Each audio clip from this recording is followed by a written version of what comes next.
Olá, muito bom dia a todos.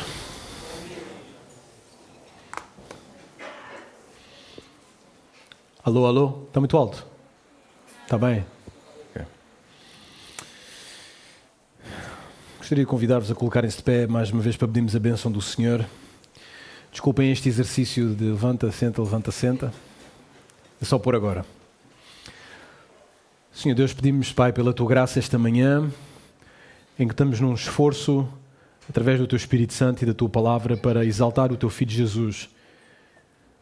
Por isso, Senhor, pedimos para que o Teu Espírito Santo nos ajude a exaltar Jesus, limpa a nossa mente para que possamos ver Jesus. Senhor, estimula o nosso coração para que possamos sentir um amor profundo e dedicação profunda por Jesus. Eu peço-te isso em Seu nome. Amém e amém. Podem sentar.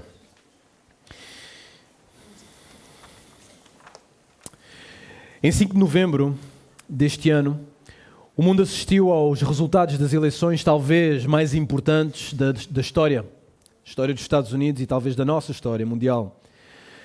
Culminaram com a vitória expressiva de Donald J. Trump e J. D. Vance. O triunfo do 47º presidente cobriu o mapa norte-americano de vermelho e estremeceu a ala democrata, nomeadamente a mais radical. O trumpismo e o slogan de tornar a América grande outra vez regressa ao governo americano, e desta vez com uma expressão inesperada. Para mal ou bem, Donald Trump é uma das figuras mais controversas da política nos Estados Unidos. Para os MAGAs, o regresso de Trump precipitará uma época dourada para os Estados Unidos e também o mundo, tendo já agora algumas repercussões na economia mundial, nos conflitos da Europa e no Médio Oriente, e até mesmo numa estranha união entre democratas moderados e republicanos. Para os esquerdistas, no entanto, o regresso do trumpismo resultará no fim da democracia e liberdade da nação e também do mundo. Contudo, as opiniões divergem quanto a esta figura. Para uns, Trump é um símbolo de fascismo e regressão, mas para outros, ele é o renascer do sonho americano, o reerguer dos valores ocidentais, a esperança de prosperidade económica, o pacificador mundial que cessará os conflitos e, para muitos, ele é o amanhecer da paz mundial. Portanto, a percepção pública de Donald mudou, e mudou muito estes últimos tempos. Mudou radicalmente após ser alvo de uma infrutuosa perseguição política e de 2 tentativas falhadas de assassinato. Como resultado, Trump tornou-se quase como uma figura messiânica, comovendo o senso religioso de vários grupos e etnias. Atraiu vários grupos e classes operárias e minorias nestas conturbadas eleições e também aproximou a si democratas e independentes. E o resto é ou será história. E tudo isto deu-lhe o título de personalidade do ano na revista Time. Não há dúvida que quando ouvimos amantes e inimigos de Trump falar dele, é visível a adoração e o temor. Mas o mais interessante e o meu objetivo com isto é quando ouvimos os discursos de Trump e quando ouvimos as entrevistas de Trump, é notório que o homem ama o show-off. Ele ama exaltar os seus feitos. Ele delicia-se em ser o centro das atenções. O Trump quase nos faz relembrar ou recordar de Nabucodonosor. E como qualquer líder, assim como Nabucodonosor, estes homens amam a preeminência.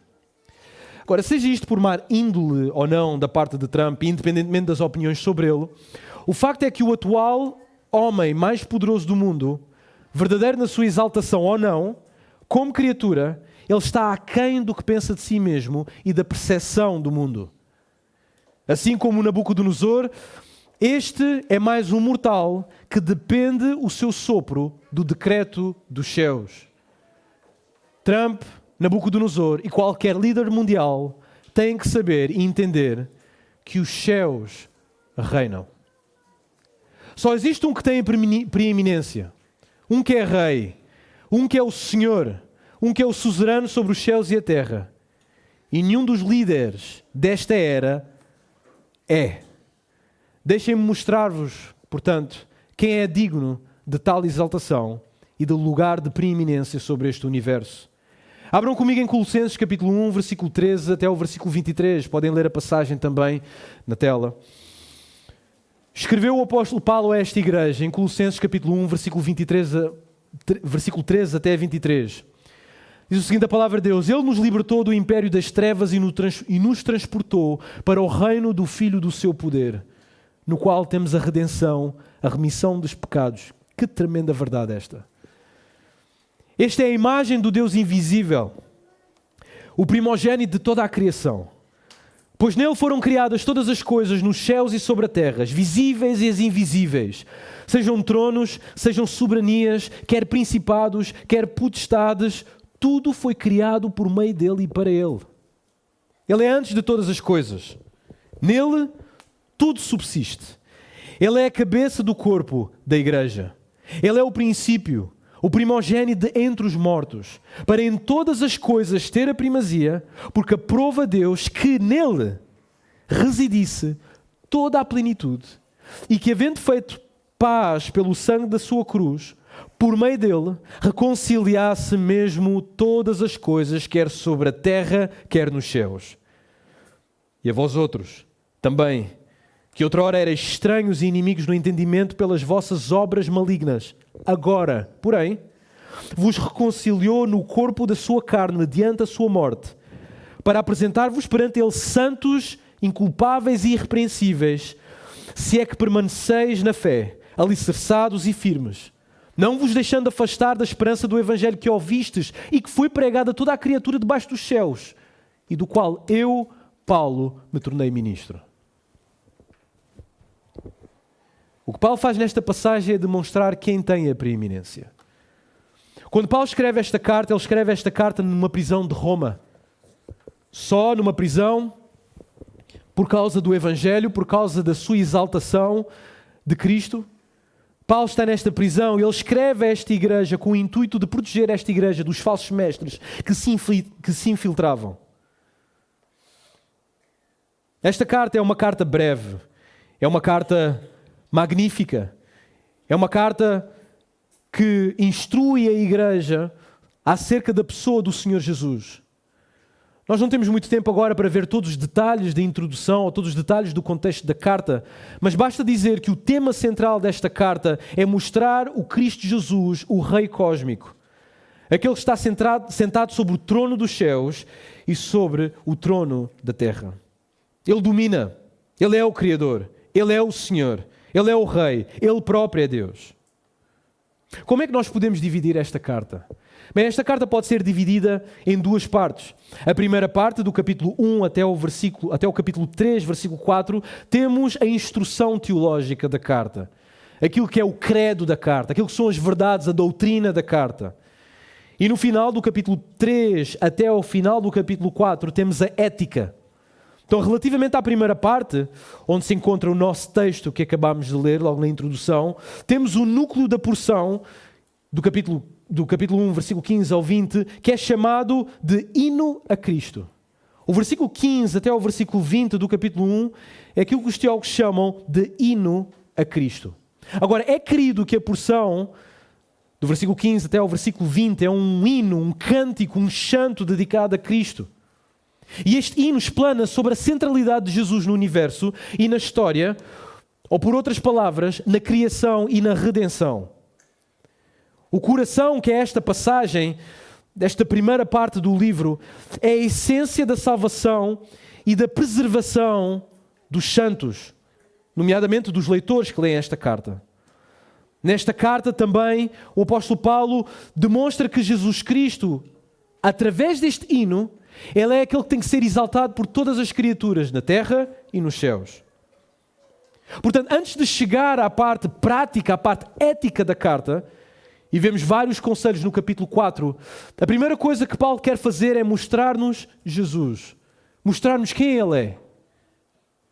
Portanto, a mortificação, que aparece no capítulo 4, versículo 5, o despojamento, o não mentir, o revestir-nos como eleitos, o suportar uns aos outros, o perdoar uns aos outros, o revestir-nos de amor, a paz, a gratidão, a habitação da palavra de Cristo em nós, o serviço que glorifica a Deus, a sujeição aos maridos, o amar as esposas, a obediência aos pais, o animar os filhos, a obediência aos patrões, o serviço genuíno e focado no Senhor Jesus Cristo, nada disto será possível se Cristo não for o centro da vida desta igreja. E neste caso central nas nossas vidas. Nenhuma virtude, nenhuma ética, nenhuma moral é possível se Cristo não for o centro. Então o homem é moralmente impotente de agradar a Deus se Cristo não estiver no centro. Logo, o hino a Jesus, este hino que nós vamos analisar esta manhã, o hino a Jesus, na primeira secção da epístola desta carta, é a força motriz da vida cristã. Não existe vida cristã se Cristo não for o coração desta vida cristã. Então o que temos do versículo 15 até ao versículo 20 do capítulo 1 é o hino a Cristo. E nós ouvimos hoje aqui, neste púlpito, hinos a Cristo. Hinos àquele que é o Salvador da humanidade, àquele que é o Criador da humanidade. Não existe homem mais importante, não existe figura mais penetrante na história do que o Senhor Jesus. Eruditos acreditam que o contexto deste hino começa no versículo 9 do capítulo 1 e segue sem interrupção gramatical. Logo, o hino é precipitado primeiro pela oração de Paulo a favor do crescente conhecimento de Deus, desta igreja. É precipitado por uma expressão de gratidão por fazerem parte da herança do reino dos santos. E terceiro, é precipitado pelo conhecimento de que foram trasladados para o reino de Cristo. Vemos isto no versículo 13 e no versículo 14. Tudo isto que Paulo diz, antes de chegar ao hino, tudo isto é o prelúdio para o que será dito acerca de Jesus no hino.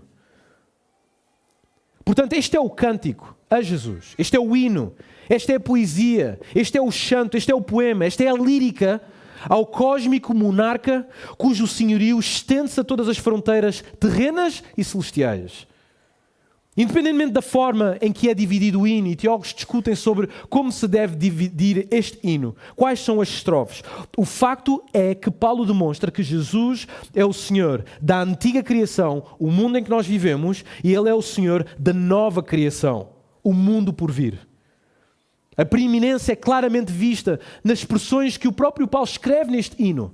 Reparem, no versículo 15, no versículo 17 e no versículo 18, ele diz, Ele é, Ele é, Ele é. E temos termos como pelo seu, referindo-se a Jesus Cristo, nele, para Ele, por meio dele. E reparem como nestas estrofes, o que Paulo faz é simplesmente exaltar o Senhor sobre toda a criação presente e exaltar o Senhor sobre a nossa salvação, a nossa redenção. Certo autor escreveu o seguinte, a primeira parte relaciona Jesus com a criação, a segunda parte com a redenção. A primeira considera o mundo criado, incluindo a criação material e os seus seres sobrenaturais. A segunda considera a reconciliação destes vários elementos criados que foram perdidos. O hino expressa, continua o autor, o hino expressa outro tema teológico significativo nas Escrituras. Cada área da vida tocada pelo pecado também deve ser tocada pela graça. Guarda isto. Cada área da vida tocada pela perversão, pelo pecado, é uma área que Deus tem um profundo interesse de tocar com a sua graça. O autor continua. Deixar um aspecto da criação nas mãos do pecado permitiria que o pecado triunfasse sobre a graça. Então isto demonstra claramente que no mundo caído, os dominadores absolutos não são, meus amigos e irmãos, os reis, nem são os presidentes e nem os ditadores. Não são as hostes espirituais e o diabo. E nem é a morte e o pecado. Só existe um que governa absolutamente o cosmos. Ele é a imagem do Deus invisível. Ele é o primogênito da criação. Ele é antes de tudo. Ele é o princípio. Ele é o primogênito entre os mortos. Ele tem a preeminência sobre tudo. O nome dele não é Putin, não é Trump, não é Macron, não é Bashar al-Assad, não é Ursula von der Leyen, não é Benjamin Netanyahu, não é o Papa Francisco, não é Marcelo Rebelo de Sousa, não é Musk. O nome do alto e sublime Rei é Jesus Cristo, o Rei sobre todo o universo.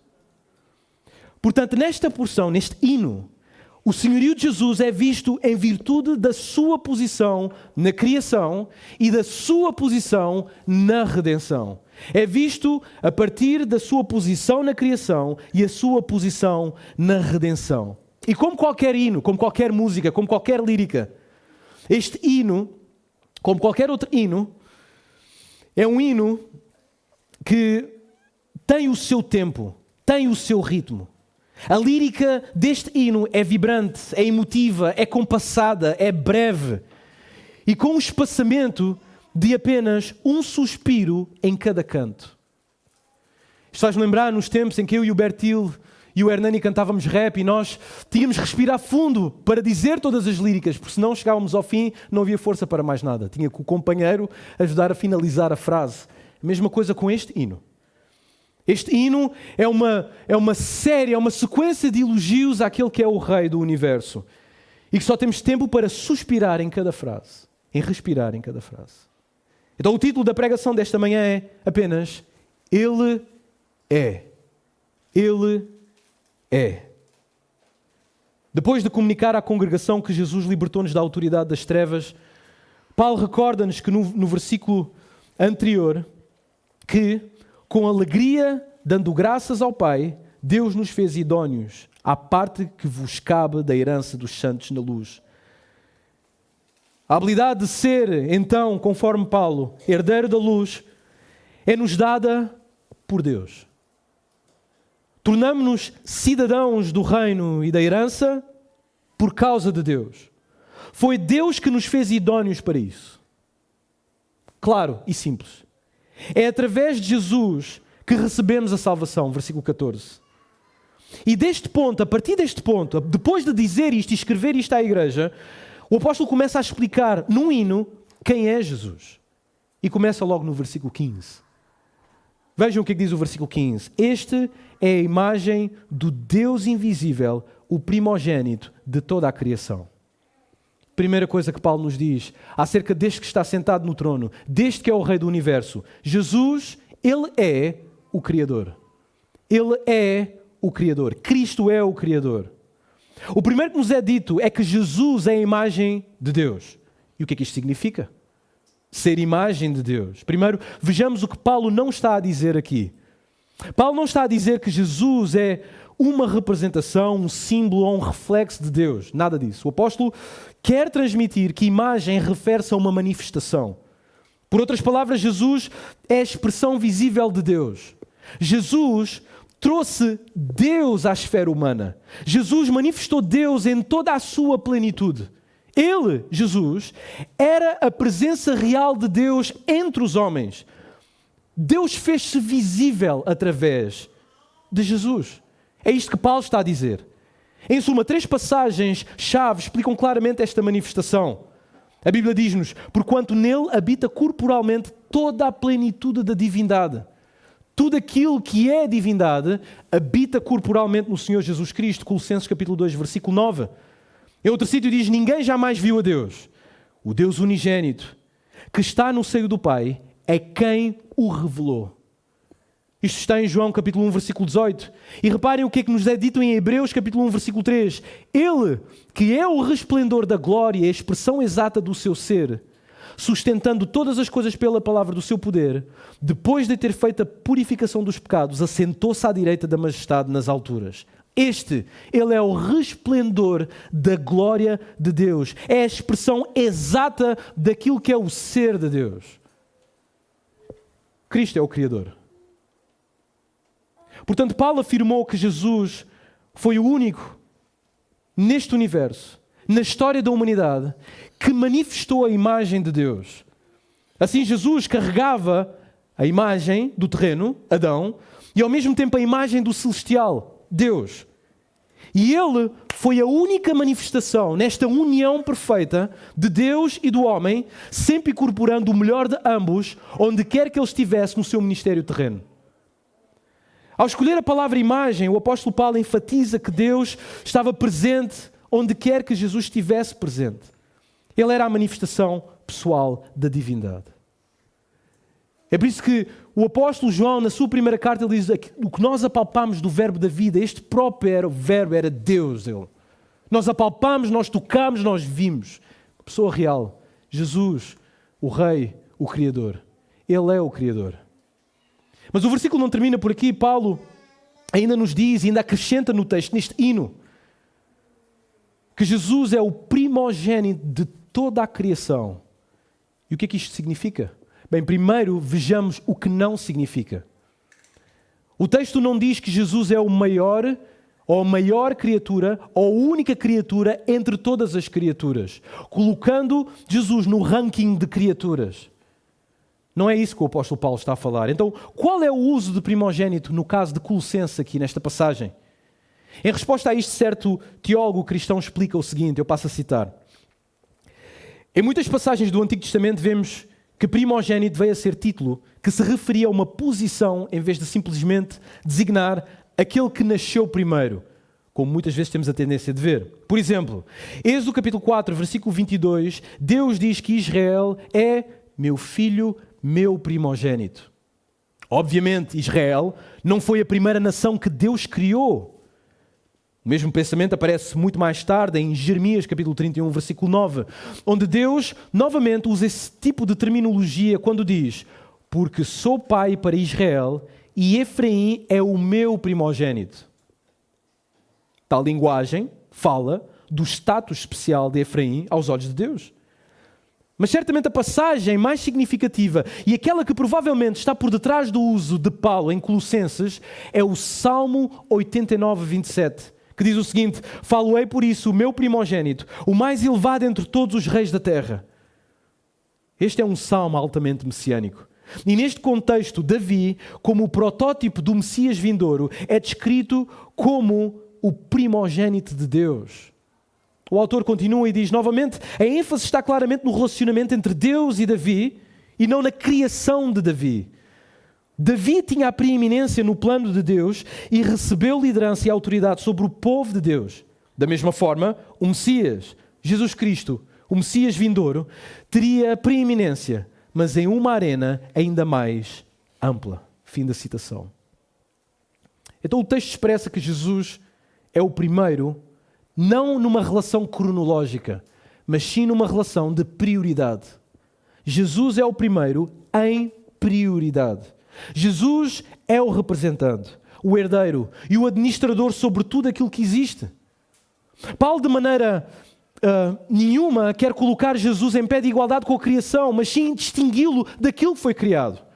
Por outras palavras, Jesus não é parte da criação. Ele não está dentro deste jogo como alguém que se originou nesta criação. Não. Jesus é o autor da criação. Logo, o texto reflete preeminência. E não que Jesus é o primeiro a ser criado, como muitas falsas doutrinas e heresias ensinam. Certo teólogo resume nestes termos, eu passo a citar. A palavra grega implicava duas coisas: prioridade sobre toda a criação e soberania sobre toda a criação. No primeiro sentido, vemos a pré-existência absoluta daquele que é o Verbo. Visto que nosso Senhor existia antes de todas as coisas criadas, então Ele deve ser incriado. Visto que é incriado, então Ele é eterno. Visto que é eterno, então Ele é Deus. E visto que é Deus, Ele não pode ser uma emanação da divindade das quais os falsos mestres da igreja de Colosso ensinavam. Por fim, o autor continua, no segundo significado vemos que Ele é o governante natural, o chefe reconhecido sobre a casa de Deus. Ele é o Senhor da criação. O nosso Jesus, Ele é um Senhor.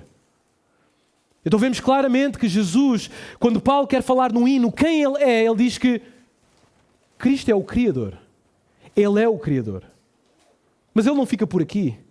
Paulo ainda quer desenvolver mais os seus dotes musicais nestas líricas. Ele diz no versículo 16 o seguinte: pois nele foram criadas todas as coisas nos céus e sobre a terra, as visíveis e as invisíveis, sejam tronos, sejam soberanias, quer principados, quer potestades, tudo foi criado por meio dele e para ele. Aqui é óbvio, como o apóstolo, demonstra que Jesus é o responsável supremo, o responsável e o supremo sobre toda a criação. Agora, isto é notório em 3 frases que aparecem aqui. Ele diz, ou 3 expressões, nele, por meio dele e para ele. Quanto ao termo nele, Jesus trouxe a arquitetura da criação. O que Paulo quer mostrar, pelo termo nele, é que Jesus trouxe a arquitetura da criação de Deus à existência. E fê-lo através do seu poder, da sua energia. Na expressão por ele, ou por meio dele, vemos que a criação é fruto da sua habilidade e poder. Por outras palavras, ele é, Jesus, o agente efetivo de tudo aquilo que existe. Tudo aquilo que existe neste planeta, neste cosmos, é por causa dele. E por fim, para ele. Para ele denota que o propósito e o fim de tudo o que foi criado é a glória do Criador Jesus. Crentes ou descrentes, todos eles foram criados para a glória do Senhor Jesus. Então, após centralizar tudo no poder, todo o poder em Jesus, Paulo explana acerca do alcance do que criou. Por outras palavras, o texto nos diz qual é o alcance daquilo que ele criou. Ou seja, podíamos colocar a pergunta desta forma: quais todas as coisas foram criadas? Paulo responde. Ele diz todas as coisas invisíveis, ou seja, os céus, e todas as visíveis, terra. E Paulo quer mostrar o domínio do Senhor Jesus Cristo sobre aquilo que é visível e aquilo que é invisível.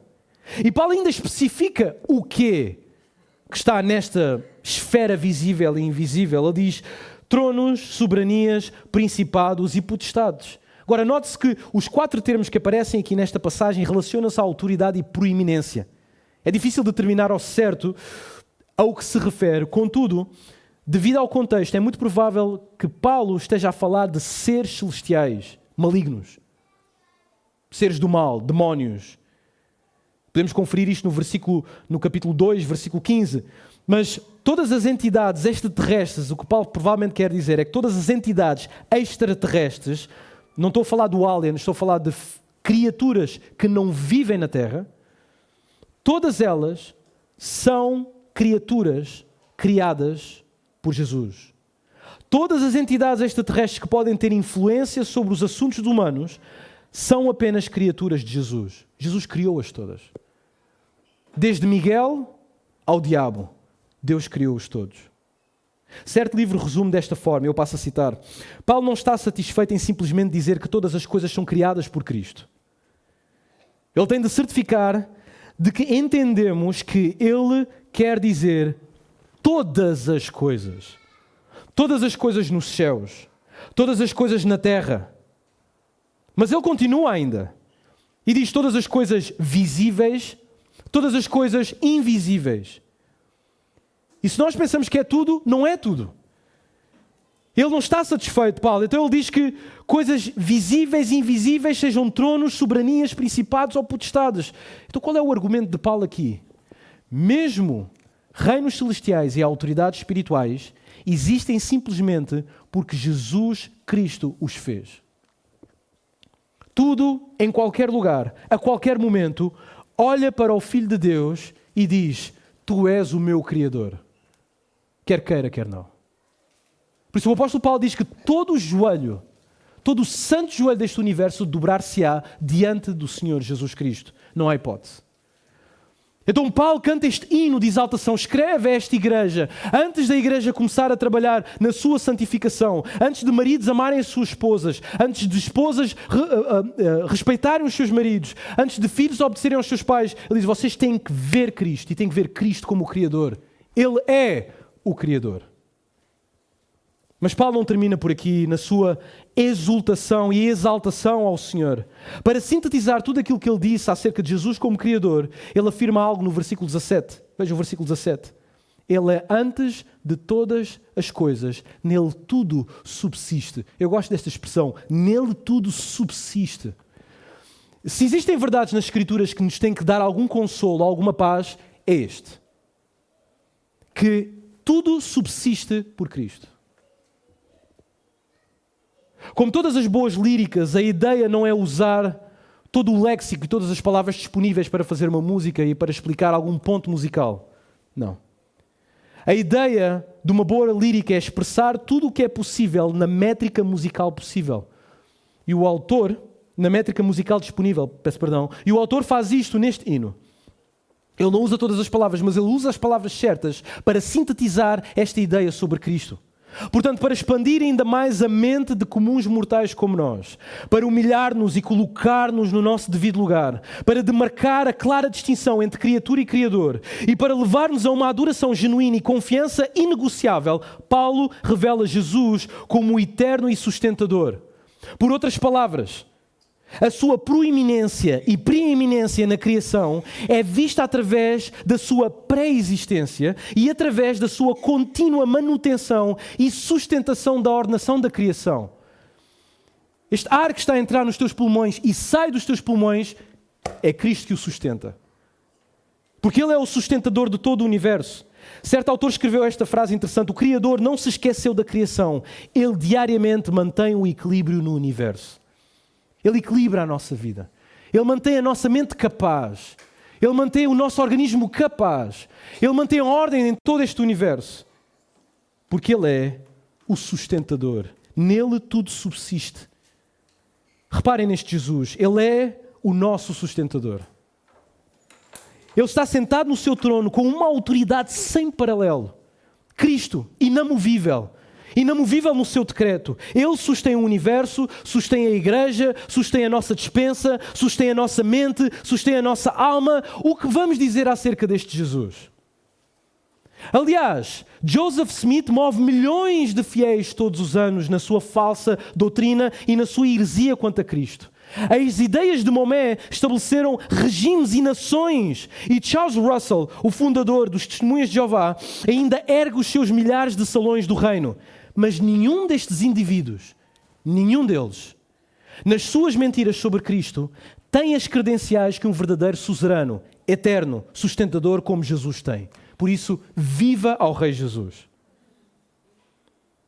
Então Paulo escreve este hino à igreja. Antes de pensar em alguma coisa sobre alguma moralidade na vida, ele diz, olhem para Jesus. No capítulo 3 ele diz isso. Olhem para o alto, onde Cristo está sentado no trono. Ele é o Cristo, Ele é o Senhor, Ele é o Criador. Mas Paulo não termina por aqui. Ele, além de dizer que Cristo é o Criador, ele diz-nos também que Cristo, Ele é a cabeça. Versículo 18. Versículo 18, Ele é a cabeça do corpo da igreja. Ele é o princípio, o primogênito dentre os mortos, para em todas as coisas ter a primazia. O apóstolo Paulo não se cansa da exaltação e de dar reconhecimento devido a Jesus. Este é o seu ministério, esta é a vida dele. Por isso, ele agora regala-nos o terceiro, Ele é a cabeça. E como as anteriores exaltações que ele fez, este é o tipo de afirmações que extasia qualquer nascido de novo. Enquanto muitos que estão indiferentes, cegos, permanecem completamente aborrecidos destas verdades. Agora, muitas coisas poderiam ser ditas sobre o termo cabeça da igreja. É um termo que reflete a distinção com o corpo nesta relação entre Cristo e a igreja. É um termo que expressa também a estrutura organizativa da igreja e a hierarquia interna da igreja. Vemos isto em 1 Coríntios 12, Efésios 4, Efésios 5 e mesmo em Colossenses, nesta passagem, vemos que Ele é o cabeça ou a cabeça da igreja. Mas é certo também que o termo cabeça não expressa a ideia de Jesus como fonte ou origem de. O que expressa é Jesus como a autoridade sobre. Portanto, em Colossenses capítulo 1, versículo 18, os aspectos da autoridade e direção da cabeça sobre o corpo recebem o foco. O antigo príncipe de pregadores Charles Spurgeon escreveu isto acerca de Cristo como cabeça da igreja. Ele disse, e eu passo a citar, a cabeça espiritualmente não é simplesmente a fonte da vida e a base dos sentimentos, mas é o trono do governo supremo. É o cérebro que envia o decreto de levantar a mão ou a ordem para que esta se coloque de lado. Por isso, irmãos, a igreja é a parte visível de Cristo na terra. O corpo, com todos os seus membros bem ajustados e funcionais, é o organismo e o método escolhido por Deus para a exaltação não da igreja em si, mas da cabeça. Porque a cabeça decreta, a cabeça manda, a cabeça é que tem a preeminência. A igreja foi escolhida por Deus para ser a coluna e baluarte da verdade, mas é coluna e baluarte da verdade não para seu benefício próprio, mas para exaltar a cabeça. Ainda que a igreja seja visível, a sua fidelidade exige que se dedique a transparecer a cabeça. Os seus esforços canalizam-se em desaparecer como igreja para que a cabeça seja visível. Cristo é que tem de ser, ou tem de ter a preeminência, e não a igreja, porque Cristo é a cabeça. É a cabeça à base de controlo e não o corpo. Muitas vezes, o grande pecado da igreja institucionalizada tem sido exaltar tanto a congregação, através dos seus líderes, dos seus vicários, dos seus escritores, de instituições académicas, de programas comunitários, de agendas, de influências políticas, que se esqueceu de proclamar, conclamar e pregar que Jesus é a cabeça. Eu não sou a cabeça. Tu não és a cabeça. Só existe um que é a cabeça e este é Cristo, aquele que tem a preeminência. Portanto, isto é importante. Porque quando pensamos em redenção, pensamos em igreja. E quem é o redentor da igreja? É a cabeça da igreja, Cristo. Não foi nenhuma filosofia, não foi nenhum mero mortal ou anjo que nos redimiu, mas sim aquele que é a cabeça da igreja, aquele que derramou o seu sangue pela igreja. Por amor. Alguém fez esta asserção num livro, passo a citar, quando Paulo começou a listar as áreas do senhorio de Jesus sobre o que é redimido, ele se concentrou na igreja. Na verdade, a redenção e a reconciliação pertencem principalmente à igreja. Uma vez que os seres espirituais caídos e a criação não são reconciliados da mesma forma. Os pensamentos de Paulo voltaram-se instintivamente para a igreja, enquanto ele contemplava a redenção do Senhor Jesus Cristo, a cabeça da igreja. A seguinte afirmação do hino, ou a próxima afirmação do hino, contempla também a sua ressurreição. Ele não é só a cabeça da igreja, mas Paulo quer que olhemos para a sua ressurreição e a igreja, a origem da igreja está interligada à ressurreição de Cristo. Diz, ele é o princípio, o primogênito de entre os mortos. Agora, não está necessariamente em vista uma cronologia da ressurreição aqui, mas como o contexto demanda, o que está a ser dito aqui é um ensino sobre a posição e a preeminência sobre a redenção, que culmina na ressurreição. Por outras palavras, a ideia não é que Jesus foi o primeiro que ressuscitou sem voltar a ver a morte, o que é verdade, mas que o que está a ser ensinado aqui é que Jesus tornou-se o Senhor da redenção e tornou-se as primícias daqueles que pertencem a esse grupo redimido, como nos é ensinado em 1 Coríntios capítulo 15. Deus determinou que uma nova ordem fosse construída em torno da pessoa de Jesus e esse é o foco desta segunda parte do hino. Ele é o princípio, o primogênito entre os mortos. É incrível aquilo que Paulo está a escrever aqui. Esta é uma passagem para ser lida e relida. Este exercício intelectual, espiritual e lírico tem o intuito de demonstrar que Jesus é o supremo sobre a igreja. É isso que ele é, o supremo sobre a igreja. Reparem nisto. Para a igreja, para nós como igreja, para a igreja, Jesus, ele é o mais belo. Ele é excelente e digno de todo o elogio. Ele é glorioso, vitorioso. Jesus é misericordioso. Para nós como igreja, ele é isto para nós. Ele é um guerreiro, um professor, um curador, um redentor de almas. Ele é o designer de toda a alma que respira neste edifício. Ele é aquele que tem o diabo na trela, que escarnece de todos os ditadores, que sacudiu a morte dos seus ombros. Nem 50.000 meus arenas poderiam entoar hinos a nível da sua majestade. Jesus, ele é aquele que decidiu perpetuamente manter as chagas nas suas mãos e no seu corpo para dizer a todo o universo que a igreja lhe pertence, esta é a sua noiva. Jesus Cristo, ele é o amigo que nunca abandona. Ele é o Senhor que protege. Ele é o cordeiro imolado por uma igreja que tantas vezes é medíocre no seu ministério. Jesus Cristo, ele é mais valioso do que 1 milhão de bancos centrais da Europa. Ele é mais precioso do que quilómetros de ruas de ouro na Nova Jerusalém. Anjos, quando veem Jesus Cristo, cobrem o rosto diante da sua magnificência. Quem é Jesus? Meus irmãos, Jesus é magnífico. Jesus, quando Ele fala, quando Ele abre a sua boca, faz com que joelhos vacilem. Testas caem no chão e esfregam-se no pó. Exércitos batem em retirada quando Jesus fala. Ao som da sua voz, tudo vem à existência. Mortes ressuscitam, olhos são abertos e a luz é expulsa e as trevas brilham e as trevas deixam de ter a sua preeminência. Jesus é tão magnânimo e bom que dinheiro, família, sexo, saúde, entretenimento, cancro, Covid, guerras, corrupção, pobreza, desde a maior virtude ao ato mais perverso deste universo, tudo é eclipsado e evapora diante de um coração que tem Cristo no centro. Jesus tem a preeminência.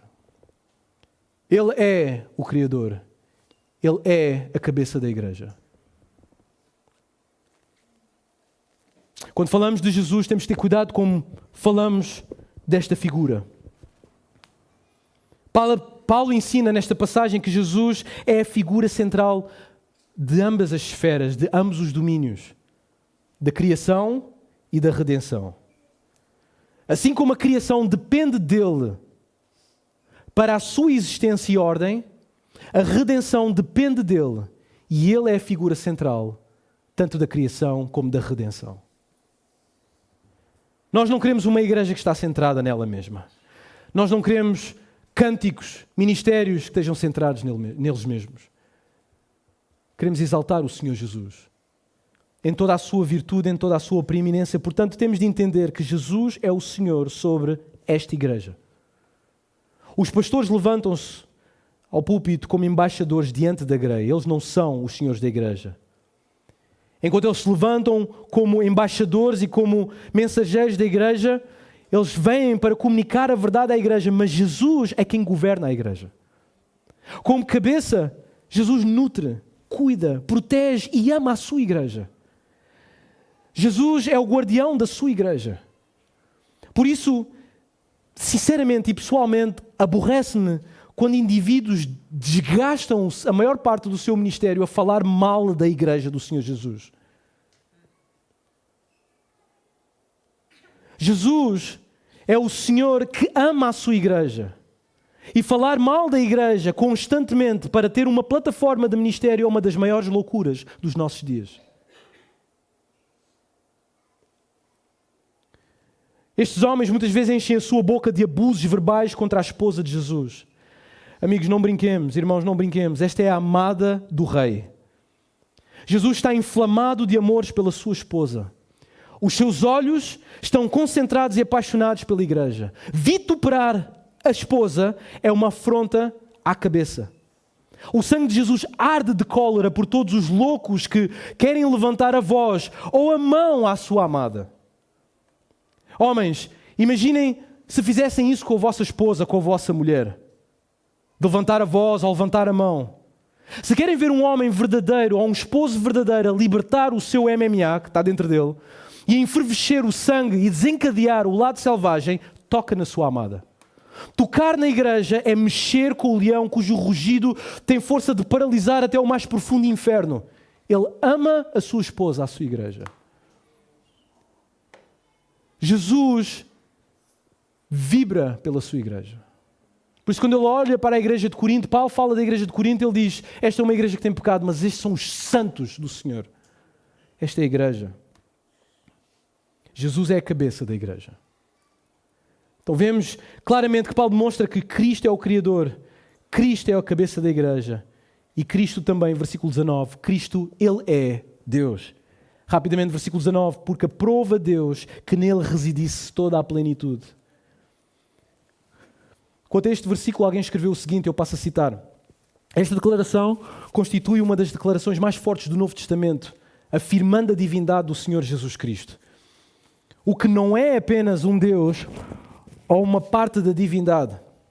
Jesus Cristo não é isso. Ele é completamente Deus. A divindade, por excelência, em toda a sua plenitude.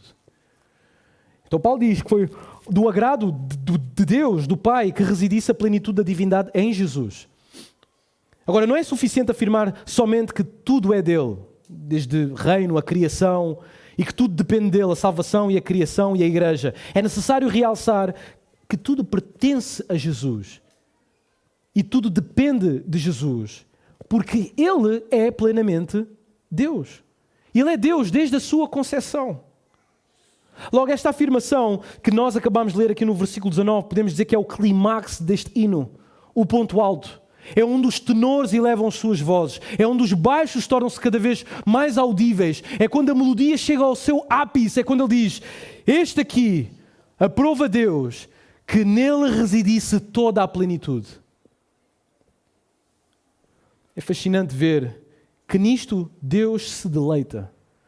Deus deleita-se em fazer que nele habitasse toda a plenitude da divindade. Agora, temos outras instâncias nas Escrituras em que Deus demonstrou o seu deleite, o seu gozo, a sua satisfação pelo Filho. O Pai encontra deleite no Filho antes da fundação do mundo, é isso que nos diz Salmo capítulo 2, João capítulo 17, Efésios capítulo 1. E também vemos que o Pai encontra deleite no Filho durante o período em que Cristo permaneceu no mundo, como nós vimos nas pregações do pastor Mário no capítulo 7 de Mateus, no capítulo 3 de Mateus. Então este é um ponto interessante, nomeadamente para nós, quando pensamos acerca daquele que tem a preeminência, daquele que é exaltado, daquele que é Deus. Este é um ponto interessante para nós. Nomeadamente nós que temos uma cultura que gira em torno do ego e infelizmente muitas vezes transportamos isto para as congregações, para a igreja e para a vida cristã. E eu refiro-me ao facto de pensarmos que somos o centro da satisfação de Deus. Que coisa ridícula. Pensarmos que somos o centro da satisfação de Deus e pensarmos que é o amor que Deus tem por nós, que fazem com que a Trindade se una numa unidade para resgatar os homens, é no mínimo ridículo. Pensamos que somos como a massa solar na Via Láctea que atrai os corpos celestes para que fiquem a revolver à volta do Sol. Pensamos que somos o centro do universo, diante de Deus. Mas isso é errado, meus irmãos. Somos amados porque Deus é o deleite, porque Jesus é o deleite do seu Pai. É por isso que somos amados. Deus está satisfeito em Jesus, apesar de nós. Devemos entender que somos por Deus lembrados, somos por Deus vistos, somos por Deus considerados dia a dia, somos por Deus resgatados, sustentados e abençoados, não porque Ele tem um amor louco por nós, mas sim porque Deus ama o seu único Filho, Jesus Cristo, e nele Ele tem prazer. Toda a sorte de bens que nos alcancem é porque Deus Pai deleita-se no Filho. Não somos o centro da satisfação de Deus. Cristo é o centro da satisfação de Deus. E nós beneficiamos disso através de Jesus. Até nisto Jesus é o centro. Se o rei tem que olhar para súbditos como nós, ele vai fazê-lo através de Cristo. Porque ele é o centro. Jesus Cristo é o centro em tudo. Nem os amenes durante a oração da refeição é algo vão. Demonstra a centralidade de Cristo. Jesus Cristo, Ele é o Criador. Ele é o Rei. Ele é a cabeça da igreja. Mas Ele também é o reconciliador. Versículo 20. E que havendo feito a paz pelo sangue da sua cruz, por meio dele, reconciliasse consigo mesmo todas as coisas, quer sobre a terra, quer nos céus. Agora, irmãos, este versículo é importante também. Aliás, todos os versículos são importantes neste hino. E culmina para os leitores tudo o que foi dito anteriormente acerca de Jesus como Senhor preeminente sobre a antiga e a nova criação. Lembremos que Paulo ora por esta igreja. E ele deseja que esta igreja transborde de conhecimento da vontade de Deus para que vivam para o seu agrado. Frutifiquem, mantenham-se na fé e vivam em gratidão. Ele diz também que eles foram transportados para o seu reino, versículo 13. Ele diz que nós, a igreja, tem a redenção nele e a remissão nele. Diz que ele é o originador da criação, versículo 15. Ele é o sustentador da criação. Ele é o Senhor da igreja. E além disto, o versículo 20 que acabámos de ler, pretende de maneira sintetizada recordar o que foi afirmado no versículo 16. Veja o que ele diz no versículo 16. Pois nele foram criadas todas as coisas nos céus e sobre a terra, as visíveis e as invisíveis, sejam tronos, soberanias, principados, quer potestades. Tudo foi criado por meio dele e para ele. Então a antiga criação que estava em rebeldia contra Deus, agora, através da conquista de Cristo na cruz, é inaugurada uma nova criação. E esta nova criação abrange a raça humana, os seres celestiais, o planeta Terra e o restante do universo. Tudo porque Cristo derramou o seu sangue na cruz. Certo autor escreveu o seguinte, eu passo a citar. Assim, o pecado afetou todas as áreas da criação e a obra de Deus, na redenção, estende-se igualmente a todas as áreas da criação. Esse é o tema desta parte do hino. Nada está fora do âmbito da obra da reconciliação de Cristo. Tu que estás aqui esta manhã, eu não conheço a tua vida, provavelmente não te conheço, mas não existe nenhum pecado, nenhuma coisa do teu passado que esteja fora do âmbito reconciliador de Deus. Deus pode redimir, Deus pode perdoar, Deus pode lavar, Deus pode resgatar, porque o poder da graça de Deus é maior do que a nossa depravação. Este é o nosso Rei. Este é o nosso Senhor, porque o nosso Jesus é um reconciliador. Ele consegue agarrar em qualquer homem, qualquer mulher que esteja esfarrapada, suja no pecado e trazê-lo para o seu reino. Não existe pecado, não existe demónio, não existe sistema tão forte que consiga reter os eleitos de Deus para que Deus os salve. Porque Deus é um reconciliador. Ele, pelo seu sangue, Ele determinou paz para aqueles que entregam a sua fé a Cristo Jesus. Por isso não há nada no âmbito da vida humana, por mais escuro que seja, que Deus não possa reconciliar ou resgatar. Agora, isto é de veras impressionante. E porquê que é impressionante? Porque a raça humana, por milénios, tem feito tudo para conservar a sua existência. O homem tem feito virtualmente tudo para evadir dos efeitos da queda. Elaboração de filosofias para dar sentido à vida, criação de legislações e declarações para estabelecer ordem entre os povos, tratados de paz para impedir conflitos, novos medicamentos para evitar ou postergar a morte, investimento para colonizar agora outros planetas, tecnologia e propaganda para impossibilitar a degradação climática, novas seitas para apaziguar poderes diabólicos, tudo aquilo que vocês podem pensar. O homem tem feito tudo para evadir das consequências da morte. E milhões em dinheiro e vidas têm sido sacrificados por milénios para evitar as consequências da depravação. Mas Deus, que é rico em misericórdia, há 2000 anos, nos recônditos obscuros da Palestina, numa pequena localidade, Ele agarra no seu próprio filho e crava naquela cruz do Calvário. Crava um homem, o seu filho, brutalmente na cruz. E é o sangue deste indivíduo que seria a solução para todo o dilema e drama da criação. Jesus Cristo e o seu sangue. A reconciliação não é feita por artefactos dos homens, é feito pelo plasma do Senhor Jesus Cristo, a sua vida derramada naquela cruz do Calvário. Esta é a solução para toda a humanidade em todos os sentidos, espirituais e físicos. Cristo Jesus crucificado. Então o nosso Deus é de facto um reconciliador. Justificados, pois, pela fé, temos paz com Deus por causa desta reconciliação. Já não somos inimigos e Deus já não é o nosso inimigo. Então Deus é um reconciliador. E a imagem que temos aqui desta reconciliação não é que Cristo vem como um pacifista. Não. Jesus, ou Paulo apresenta Jesus como um guerreiro conquistador que traz a paz através da submissão. Demónios, reis, todo o domínio deste universo está debaixo dos seus pés. Ele conquistou a nossa salvação. Não negociou a nossa salvação com o diabo. Ele conquistou. Ele agarrou o diabo pelo pescoço e venceu naquela cruz do Calvário para que possamos ter paz com Deus. E nisto vemos que Jesus, além de reconciliar a nossa alma através da sua vitória, Ele reconciliará toda a criação. E reconciliará tudo aquilo que está na terra e nos céus. Por conseguinte, reparem que a reconciliação é feita através do derramamento do sangue de Jesus na cruz do Calvário.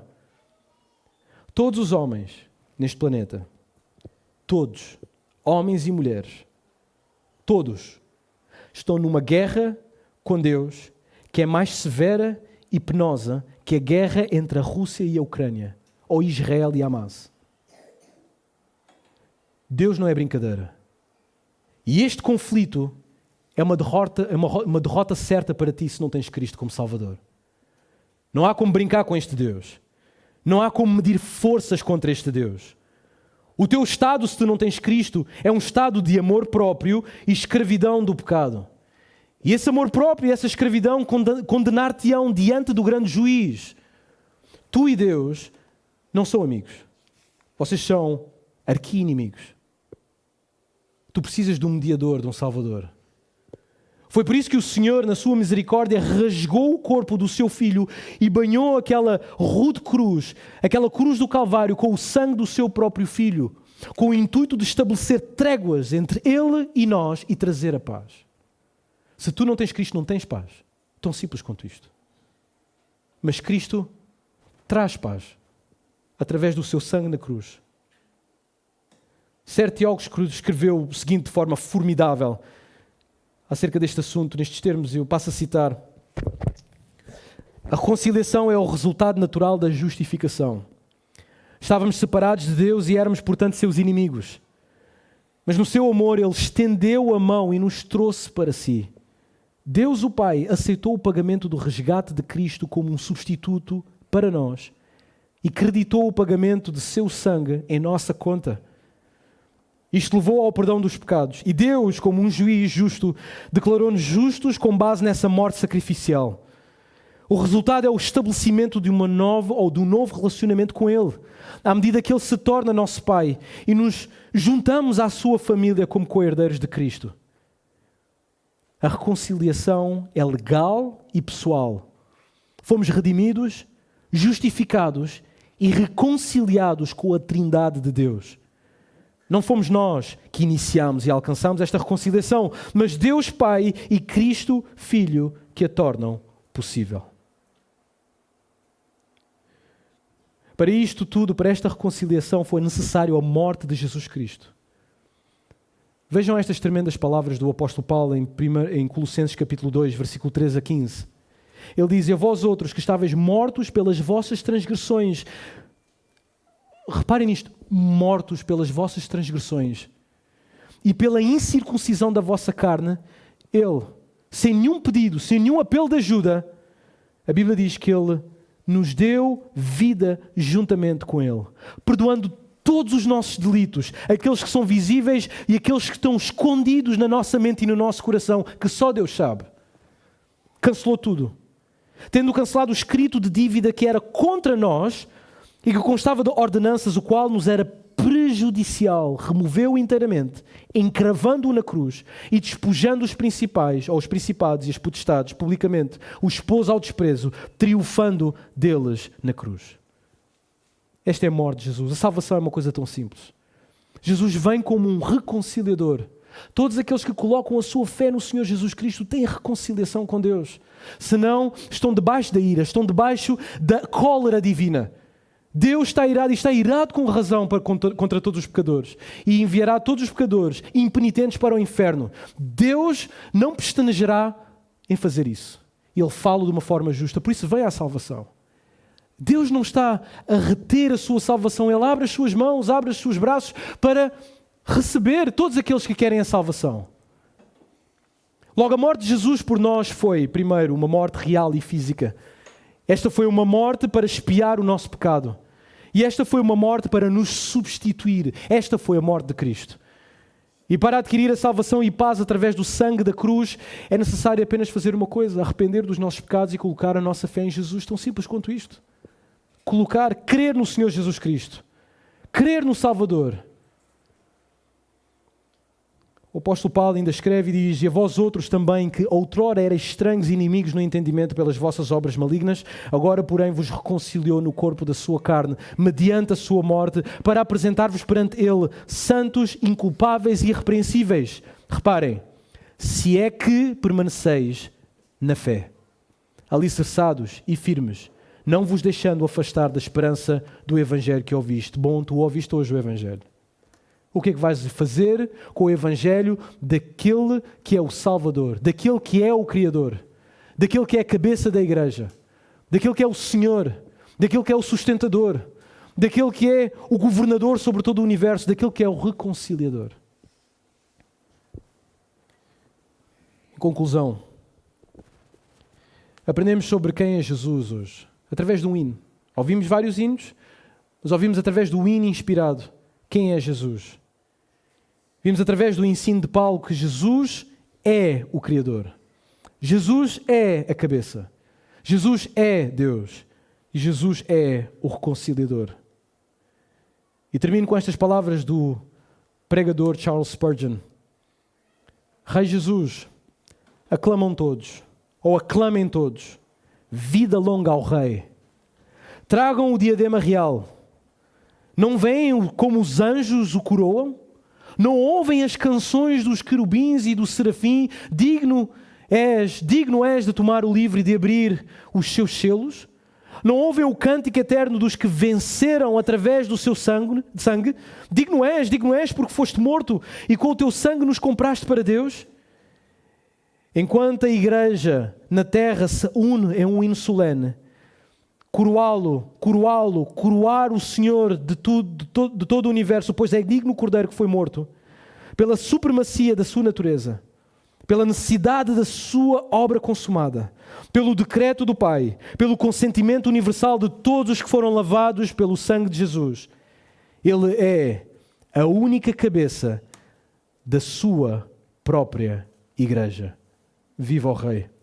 Senhor Deus, obrigado por nos deste Cristo. E tu não poupaste o teu único filho, Senhor, para morrer por nós.